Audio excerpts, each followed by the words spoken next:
பெரம்பலூர் அருகே ஆவணங்கள் இன்றி கொண்டு வரப்பட்ட 1,00,000 ரொக்க பணத்தை 24ஆம் தேதி மதியம் 2 மணி அளவில் கண்காணிப்பு குழுவினர் பறிமுதல் செய்தனர்.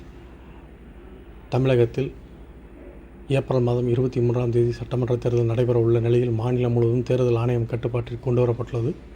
அதன்படி தேர்தலின் போது பணப்பட்டுவாடா மற்றும் பரிசுப் பொருட்கள் விநியோகத்தை தடுக்கும் வகையில் தேனி மாவட்டம் முழுவதும் 20க்கும் மேற்பட்ட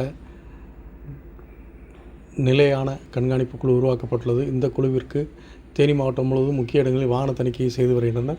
அதன்படி கண்டமனூர் அருகே புது ராமச்சந்திரபுரம் பகுதியில் தேர்தல் கண்காணிப்பு அலுவலர் பாண்டியன் தலைமையிலான கண்காணிப்பு குழுவினர் வாகன தணிக்கையில் ஈடுபட்டு கொண்டிருந்தனர். அப்போது அந்த வழியாக இருசக்கர வாகனத்தில் வந்த ஒரு நபரை மறித்து வாகனத்தை சோதனை செய்தபோது அவரது இருசக்கர வாகனத்தில் கவரில் 1,00,000 ரூபாய் ரொக்கப்பணம் இருந்தது. இதைத் தொடர்ந்து அந்த நபர் குறித்து விசாரணை நடத்திய போது வருசநாடு அம்பேத்கர் நகரைச் சேர்ந்த வேல்கிருஷ்ணன் என்பவரின் மகன் சந்துரு என்பதும் தன் அத்தையிடம் கைமாற்றாக பணத்தை வாங்கி வந்ததாகவும் அதிகாரிகளுடன் தெரிவித்தார்.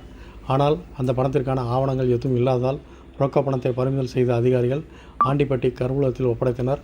பணத்திற்கான உரிய ஆவணங்களை கொண்டு வரும்படி அதிகாரிகள் அறிவுறுத்தி அவரை அனுப்பி வைத்தனர்.